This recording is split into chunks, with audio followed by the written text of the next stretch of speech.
I got a call from one of my mentors. He is my mentor on this earth. He's a pastor in India.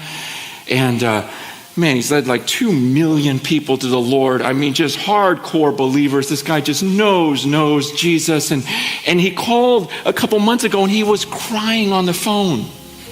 And he's crying and because another pastor in America had fallen. He's just crying. But the statement he made is, he goes, Francis, I don't get it. He goes, a lot of times I meet pastors in your country. I meet pastors in America, and after talking to them, I mean, some of them are very established, very well known, a lot of influence. He goes, sometimes I walk away and I just go, Jesus, I wish that man knew you. He wasn't judging. He was crying. He just goes, how come it doesn't seem like people really want to know him? He goes, it seems like the people in America are happy to meet Moses. Don't they know they can go up the mountain themselves? But that statement stuck with me. He says they're content to just take a selfie with Moses or hear a message from Moses and say, what was it like when you went up the mountain? He goes, why don't they want to go up themselves? Don't they know they can stand before the burning bush? I mean, think of that picture. You just want to hear from someone who's been with God. That's enough for you.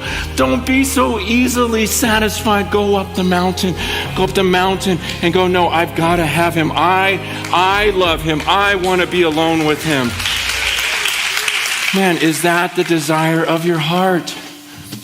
Pastor Zach Poonen, whom you guys love here, we had lunch about 2 months ago. And he said something to me on the way out. He made the comment.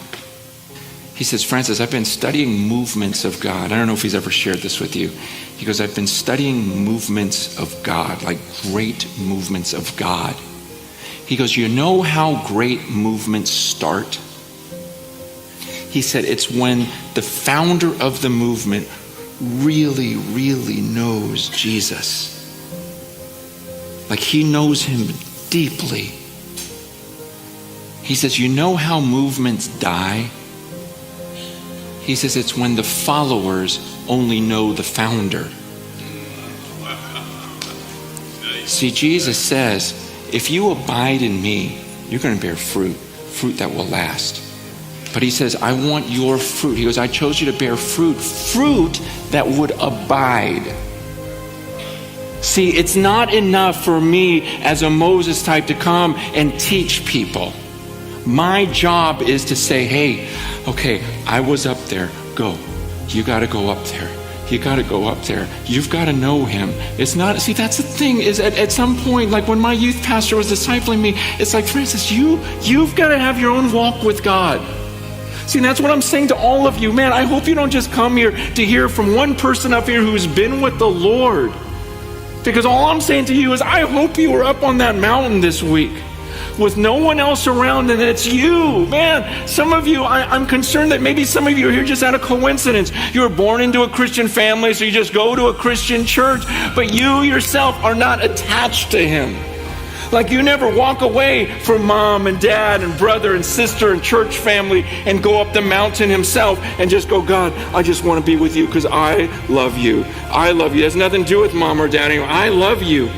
You guys, this is so important because at the end of your life, God either says, well done, good and faithful servant, or he says, depart from me. I never knew you. Like I knew your parents, I knew your grandma, I knew a bunch of people in your church, but you never loved me, you never knew me, I never knew you. We weren't in that relationship, you never abided in me. Man, this is huge, you guys, you get this? I'm not going to be on Judgment Day there with you, standing by your side. Your husband, your wife, your mom, your she's not going to be standing next to you, vouching for you. It's you and God.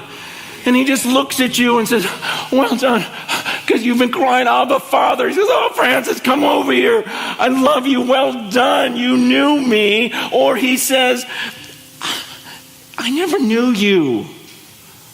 You came in this crowd, but you never had relationship with me. You maybe even took of the bread and the cup, but you just did it like you never knew me. But at some point, like what Pastor Eric says, you get it. You get it. And you go, though none go with me, still I will follow. I get it. I see what he did. I know it. I get it.